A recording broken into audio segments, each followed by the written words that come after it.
Hello student, this is DP Thaplyal and welcome to Economics with DP Thaplyal। आज हम Indian economic development का chapter 3 impotency features and problems of agriculture in Indian economy पर चर्चा करेंगे।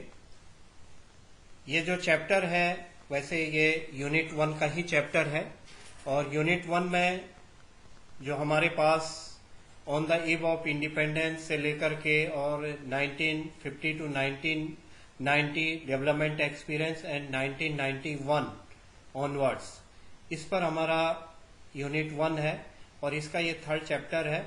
तो इस chapter में हम इंडियन इकोनॉमी में जो भी फीचर्स रहे हैं, उसकी जो प्रॉब्लम्स रही हैं, जो हमारे पास इंडियन इकोनॉमी की इम्पोर्टेंसी रही है 1990 तक, 1950 से लेकर के 1990 तक, उन चीज़ों पर हम डिटेल से डिस्कस करते हैं। सबसे पहले हम importancy of agriculture in the Indian economy पर डिस्कस करते हैं। क्या इम्पोर्टेंसी थी?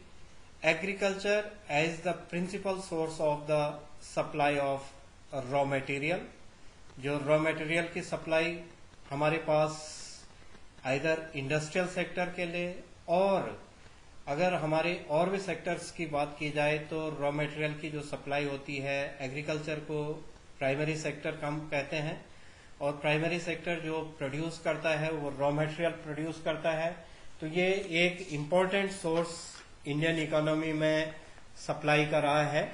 Agriculture supply industrial raw material like cotton for the textile industry, seeds for the oil industry and sugar cane for the sugar mills।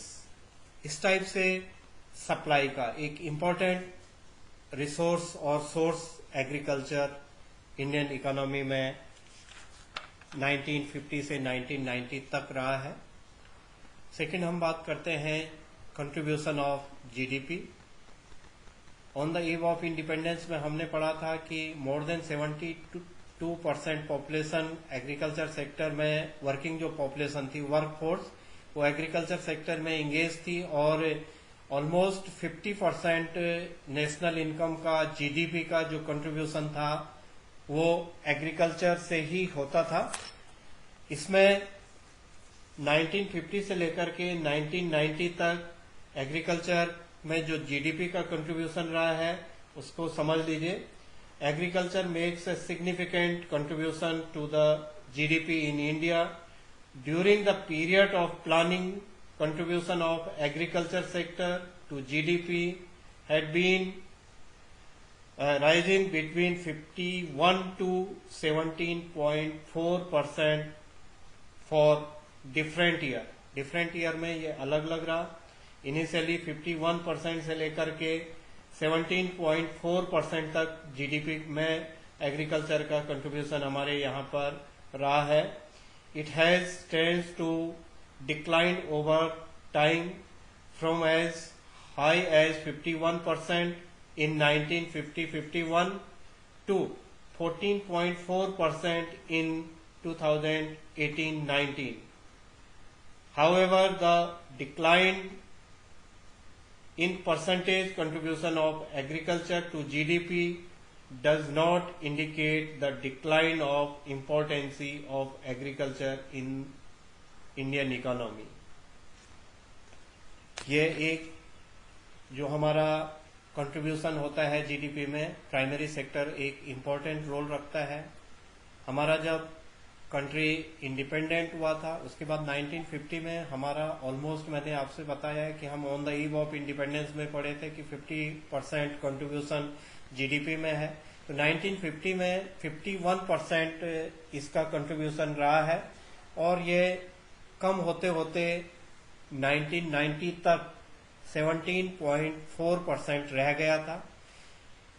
कम होने का मतलब, GDP में इसका शेयर कम होने का मीनिंग ये है कि हमारा सेकेंडरी एंड टर्सरी सेक्टर से ज्यादा कंट्रीब्यूशन आने लगा और प्राइमरी सेक्टर से टर्सरी सेक्टर के कंपैरिजन में कम कंट्रीब्यूशन आने लगा। लेकिन जब 1950 में हमारा अगर हम रेशियो देखें तो जीडीपी बहुत कम था, उस कम जीडीपी का 51% आता था। धीरे धीरे हमारा जीडीपी बढ़ता गया और जब इंक्रीज हुआ तो उस इंक्रीज जीडीपी का 17-18% तक हमारे पास 1990 तक एग्रीकल्चर सेक्टर से जीडीपी का कंट्रीब्यूशन रहा। इसका मीनिंग ये नहीं है कि हमारे पास एग्रीकल्चर की इम्पोर्टेंसी कम है।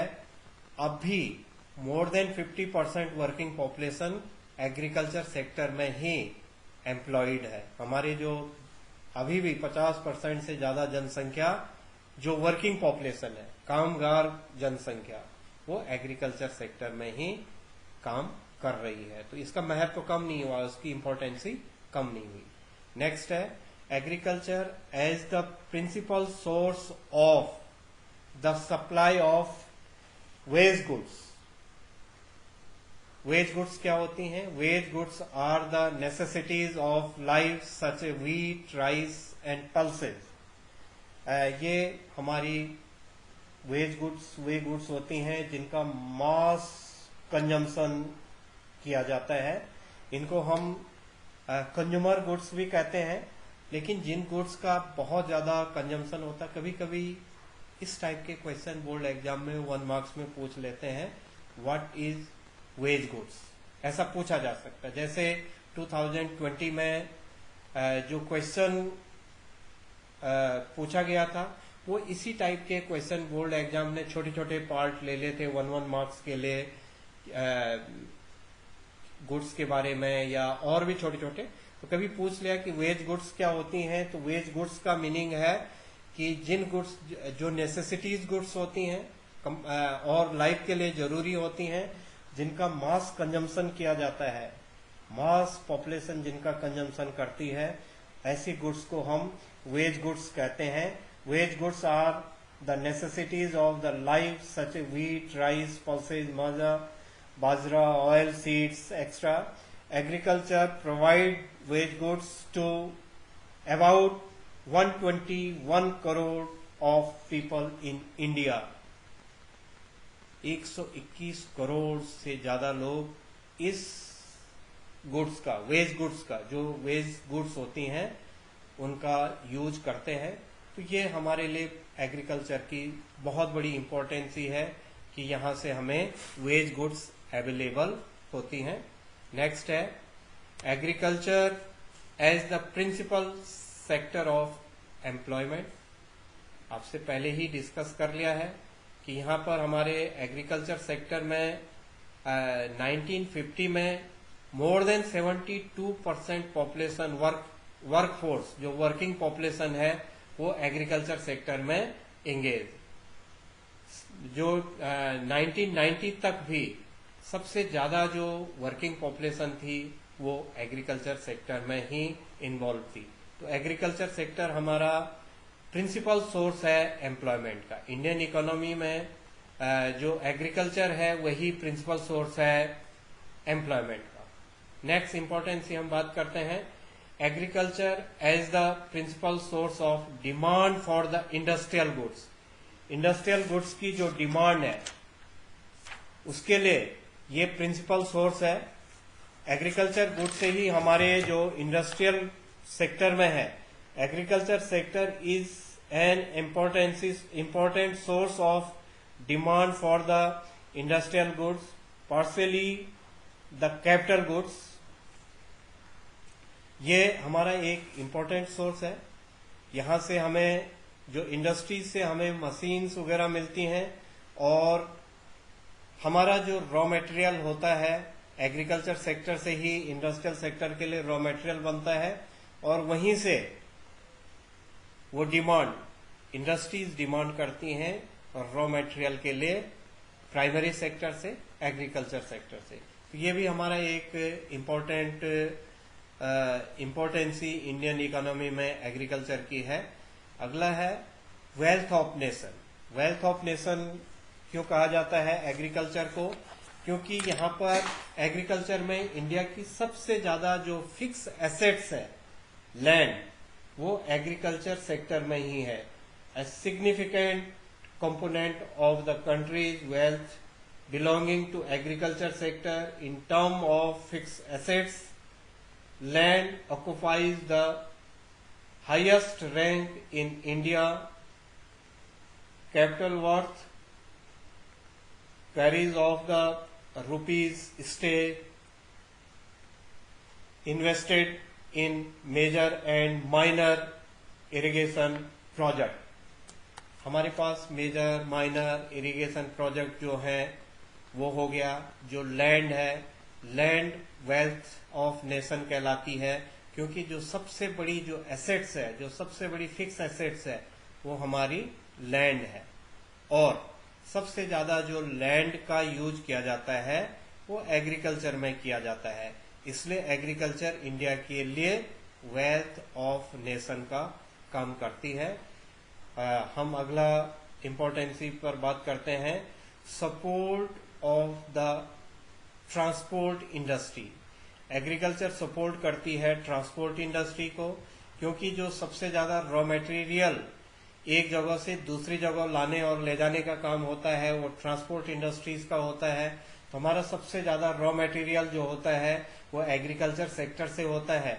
इसलिए जो हमारा ट्रांसपोर्ट है, ट्रांसपोर्ट इंडस्ट्री है, वो एग्रीकल्चर पर डिपेंड रहती है.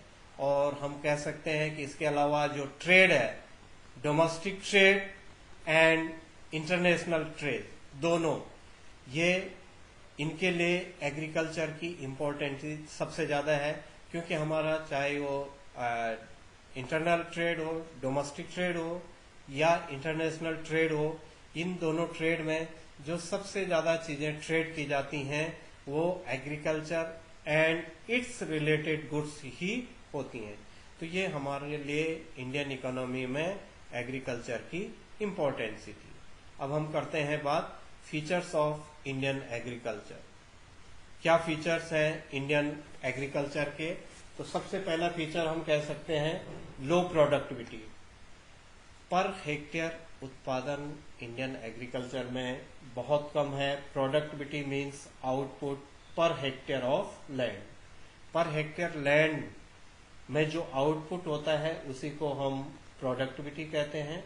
और पर हेक्टेयर का जो वर्ल्ड की कंट्रीज हैं जो एग्रीकल्चर प्रोडक्शन करती हैं, उन कंट्रीज में अगर इंडिया से कंपेयर किया जाए तो इंडिया की जो प्रोडक्टिविटी है पर हेक्टेयर वो सबसे कम है. Extremely low in India compare to advance nation in the world.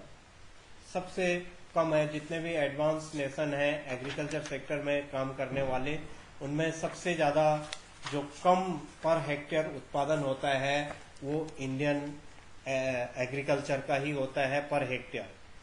Low productivity is a sign of backwardness. Since agriculture sector generate demand for the industrial sector, backwardness of the agriculture implies slow growth of the industry. हमने ऊपर से पहले ही से बात कर रहे हैं कि हमारे जो इंडस्ट्रीज के लिए रॉ मटेरियल जाता है वो एग्रीकल्चर सेक्टर से जाता है. और अगर एग्रीकल्चर सेक्टर में लो प्रोडक्टिविटी होगी, पर हेक्टेयर कम उत्पादन होगा, तो पर हेक्टेयर कम उत्पादन होने से हमारा इंडस्ट्रियल ग्रोथ भी कम होगी. क्योंकि Indian industry agro based industry है. मशीन बेस्ड इंडस्ट्री भारत में कम है, एग्रो बेस्ड इंडस्ट्री भारत में सबसे ज्यादा है. सेकंड जो फीचर है वो है substance farming. Substance farming means farming in India is substance oriented. It means the primary objective of the farmer is to substance for the family. It is not to earn profit. जो Indian agriculture की जाती है वो self सफिशिएंस के लिए की जाती है, स्वयं के लिए की जाती है, अपने लिए. क्योंकि यहाँ पर जो हमारा लैंड साइज है वो बहुत छोटा है और जो पर हेक्टेयर अगर फार्मर में डिस्ट्रीब्यूट किया जाए तो हमारे पास बहुत कम ऐसे ज्यादातर मार्जिनल फार्मर हैं, लैंडलेस फार्मर हैं, जिन पर 2 to 5 हेक्टेयर लैंड ही होती है. ऐसे जो किसान हैं वो सब सब्सटेंस फार्मिंग करते हैं, अपने लिए फार्मिंग करते हैं, जो कमर्शियल पर्पज के लिए ज़्यादा यहाँ पर खेती नहीं की जाती है. It implies that farming in India is not much commercial in nature. Subsistence agriculture fails to generate surplus for the investment, lead to stagnated in agriculture. Subsistence जो फार्मिंग होती है ये अपने लिए की जा रही है, कॉमर्शियल खेती नहीं की जा रही है, और इससे ये जो एग्रीकल्चर होगी वो स्टिग्नेटेड होगी, एक स्थिर कृषि व्यवस्था है. इसमें बहुत ज़्यादा बेनिफिट फार्मर को नहीं होता है, बहुत ज़्यादा प्रोडक्शन भी नहीं हो रहा, तो बहुत ज़्यादा बेनिफिट भी फार्मर को इससे नहीं होता है. अगला जो फीचर है इंडियन एग्रीकल्चर का वो है डिसगाइजेड अनएम्प्लॉयमेंट, छिपी हुई बेरोजगारी, प्रचंड बेरोजगारी, डिसगाइजेड, जो बेरोजगारी दिखती नहीं है. तो मोर देन जितने लेबर चाहिए होते हैं एग्रीकल्चर सेक्टर में, जितने लेबर की जरूरत है, जितने फार्मर की जरूरत है, उससे ज़्यादा लोग उसमें इन्वॉल्व रहते हैं, उससे ज़्यादा लोग काम कर रहे हैं.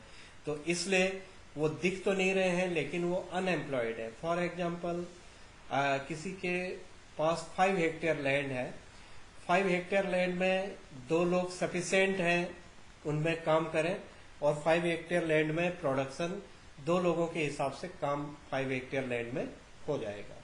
लेकिन 2 लोग हैं, बाद में उनकी फैमिली बढ़ती है, वो 4 हो जाते हैं, 4 के बाद 6 हो जाते हैं, 6 के बाद 8 हो जाते हैं, 10 तक हो जाते हैं. लैंड का साइज तो वही रहता है 2 to 5 हेक्टेयर लैंड, बट जो नंबर ऑफ वर्कर है उसी जमीन पर उनकी संख्या बढ़ जाती. तो तब भी लैंड, जब 2 लोग काम कर रहे थे तब भी खेती उतनी ही थी, 2 लोगों को रोजगार मिल रहा था. अब उसी परिवार में 10 लोग हो गए तो 10 लोग उसी खेती में, उसी 2 to 5 हेक्टेयर लैंड में जितना उनके पास है उसी में काम कर रहे हैं. अब जो काम 2 लोगों का है वो 4, 6 या 10 लोग कर रहे हैं, तो प्रोडक्शन तो उतना ही होना है जितना लैंड पर हेक्टेयर लैंड का प्रोडक्शन की कैपेसिटी है.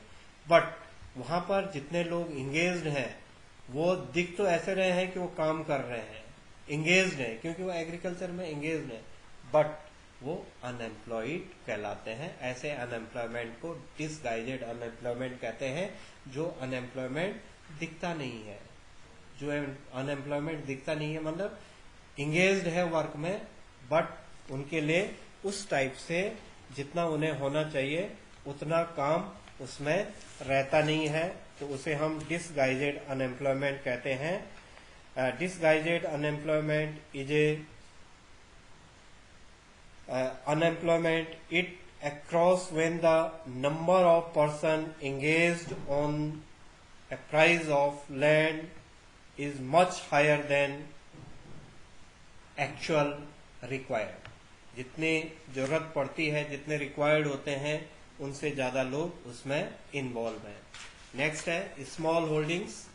जो लैंड साइज है वो स्मॉल है, छोटे छोटे खेत हैं, लोगों के पास कम जमीनें हैं.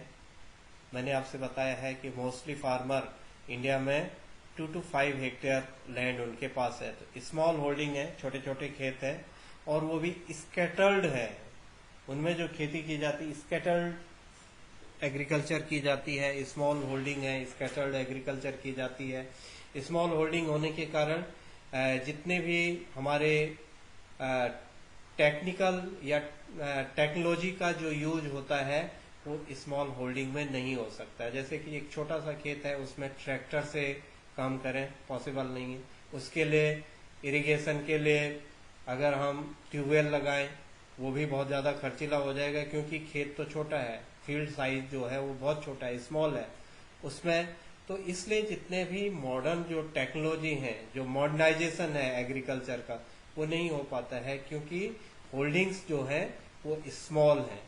तो ये भी एक फीचर इंडियन एग्रीकल्चर का है. Lack of modern inputs. अगला जो फीचर है वो है लैक ऑफ मॉडर्न इनपुट्स. खेती जिन चीजों से की जाती है वो पुराने ही हमारे पास हैं, नए ऐसे कोई भी संसाधन, लोग अभी भी ट्रेडिशनल एग्रीकल्चर कर रहे हैं. जो सीड्स हैं वो ट्रेडिशनली है, इरिगेशन मानसून बेस्ड है, लोग मानसून पर निर्भर रहते हैं। तो ऐसा कोई भी मॉडर्न जो इनपुट्स हैं उनका यूज नहीं किया जा रहा है, चाहे वो पेस्टिसाइड हैं, फर्टिलाइजर्स हैं, HYV सीड्स हैं, इन सब का यूज इंडियन फार्मर एग्रीकल्चर में बहुत कम कर पा रहा है। स्मॉल होल्डिंग के कारण भी नहीं कर पा रहा है, और दूसरा उनकी इकोनॉमिक कंडीशन भी ठीक नहीं है, क्योंकि पर हेक्टेयर प्रोडक्शन कम है, डिसगाइजेड अनएम्प्लॉयमेंट है। तो इसलिए उनकी इनकम के सोर्स भी बहुत कम है, और जब इनकम के सोर्स कम है, जब उनके पास इनकम कम है, उनका जो वेजेज है, एवरेज वेजेज है, वो बहुत कम है, इसलिए वो मॉडर्न टेक्निक्स और मॉडर्न इनपुट्स को एग्रीकल्चर में यूज नहीं कर सकते हैं। मॉडर्न इनपुट्स क्या होते हैं? Good quality of seeds, irrigation system, transportation system, wearing house system, उसके अलावा फर्टिलाइजर्स हो जाएंगे, पेस्टिसाइड हो जाएगा, थ्रेसर, ट्रैक्टर, इनसे खेती करना, ये सब इनपुट्स होते हैं मॉडर्न एग्रीकल्चर के लिए। और ये सारी चीजें इंडियन एग्रीकल्चर में लगभग ना के बराबर ही हैं। केवल बड़े फार्मर ही इनका यूज करते हैं। जो मार्जिनल फार्मर हैं, लैंडलेस फार्मर हैं, वो इनका यूज नहीं कर पाते हैं। और जो अगले जो फीचर्स है इंडियन एग्रीकल्चर का, dependency on rainfall, monsoon based agriculture होती है। अगर बारिश ठीक हो जाती है तो खेती अच्छी हो जाती है, फसल अच्छी हो जाती है, हमारी अच्छी क्रॉप्स हो जाती हैं। और अगर रेनफॉल अगर प्रॉपर नहीं हो रहा है, मॉनसून अगर बहुत अच्छा नहीं है, फेवरेबल नहीं है, तो उस साल इंडियन एग्रीकल्चर में प्रोडक्शन बहुत कम हो जाता है। ये पूरा का पूरा इंडियन एग्रीकल्चर जो है वो रेनफॉल पर डिपेंड है, क्योंकि यहाँ पर इरिगेशन मीन्स को डेवलप नहीं किया जा सका। 1990 तक हमारे पास 1950 से 1990 तक बहुत ज़्यादा इरिगेशन को हम डेवलप नहीं कर पाए। तो ये इंडियन एग्रीकल्चर के फीचर्स थे। अब हम प्रॉब्लम्स पढ़ते हैं इंडियन एग्रीकल्चर की। क्या प्रॉब्लम्स इंडियन एग्रीकल्चर की है? पहला है स्मॉल एंड स्कैटर्ड होल्डिंग्स। इसे हमने पहले ही डिस्कस कर लिया है कि छोटे छोटे हमारे पास जो होल्डिंग्स हैं, जो हमारी खेती है, वो स्मॉल है और स्कैटर्ड है। इसमें ज़्यादा प्रोडक्शन कर पाने की बहुत ज़्यादा गुंजाइश नहीं रहती है। हम जो स्मॉल होल्डिंग्स होती हैं, ये मॉडर्नाइजेशन को, मॉडर्न इनपुट्स को प्रेफरेंस नहीं दे पाते हैं, और इसलिए स्मॉल होल्डिंग के कारण इंडियन एग्रीकल्चर में प्रोडक्शन का जो लेवल है वो पर हेक्टेयर बहुत कम रहता है। तो ये एक प्रॉब्लम थी इंडियन एग्रीकल्चर की, 1990 तक भी थी और अभी भी है। सेकंड हम कहते हैं, सेकंड जो प्रॉब्लम है, deficiency of finance. Finance agriculture sector में जिस समय जो फार्मर फसल को बोता है उस समय उसे पैसों की जरूरत होती है, और आज भी अनऑर्गेनाइज सेक्टर बहुत बड़ा है इंडिया में फाइनेंस करने के लिए। फाइनेंस के लिए जितने हमारे पास गवर्नमेंट ने बैंक्स, कोऑपरेटिव सोसाइटीज और लैंड बैंक जो है, ये सारे एग्रीकल्चर बैंक्स हैं, बहुत सारी चीज़ें बनाई हैं, बट उनका एक्सटेंशन बहुत कम है रूरल एरियाज में। जो हमारा ऑर्गेनाइज सेक्टर की लोन फंडिंग है वो अभी भी बहुत कम है, और 1990 तक more than 90% farmer unorganised sector से कर्ज लेता था, साहूकारों से लेता था, और जो मिडिल मैन होते थे उनसे कर्ज लेता था, अपने फ्रेंड से लेता था। ये लोग उनसे एक्सप्लॉइट करते थे। 1990 तक भी हमारा बहुत बढ़िया सिस्टम फाइनेंस के सेक्टर में नहीं हो पाया था, कि जो कि एग्रीकल्चर सेक्टर में जब जब किसान को पैसों की जरूरत पड़ती है, क्योंकि अगर उसे गुड क्वालिटी ऑफ सीड्स का यूज करना है उसे पैसों की जरूरत पड़ेगी, अगर फर्टिलाइजर्स यूज करने हैं पैसों की जरूरत पड़ेगी, अगर उसे इरिगेशन मीन्स डेवलप करना है तो पैसों की जरूरत पड़ेगी, और इन पैसों के लिए उन्हें जो उसे रिक्वायर्ड अमाउंट होती है उसके लिए उसे लोन नहीं मिल पाता है। जो एग्रीकल्चर के लिए जो लोन का सिस्टम है वो बहुत अच्छा नहीं है। ये भी एक प्रॉब्लम है एग्रीकल्चर सेक्टर की, 1990 तक रही है। फिर है lack of permanent means of irrigation. Irrigation के परमानेंट मीन्स नहीं है, सिंचाई के परमानेंट साधन नहीं है। रेनफॉल पर डिपेंड करती है इंडियन एग्रीकल्चर। तो कोई भी ऐसे परमानेंट हमारे पास एग्रीकल्चर के लिए जो इरिगेशन करें वो रिसोर्सेज पूरी तरह से हमारे डेवलप नहीं है, अवेलेबल नहीं है। अगली जो प्रॉब्लम है 1990 तक जो प्रॉब्लम रही है एग्रीकल्चर की वो रही है कन्वेंशनल आउटलुक। जो फार्मर है उसका जो एग्रीकल्चर का आउटलुक है वो कन्वेंशनल है, परंपरागत है, पुराने समय के ढंग से वो खेती करना चाहता है, उन्हीं पुराने बीजों को यूज करता है, उसी ढंग से खेती करता है जैसे पहले से करते आया है। उसने उसमें मॉडर्नाइजेशन नहीं किया। जब मॉडर्नाइजेशन नहीं किया तो उसका एग्रीकल्चर डेवलपमेंट नहीं हो पाया। फाइनली है lack of organised marketing system. Sorry, organised marketing system नहीं है। जिस समय क्रॉप्स होती हैं उस समय जो मीडिएटर होते हैं, जो मंडी वाले होते हैं, वो किसान से कम कीमत पर अनाजों को ले लेते हैं। तो ये एग्रीकल्चर सेक्टर की बहुत बड़ी प्रॉब्लम मानी जाती है। तो ये था आज का video. Thank you for watching this video.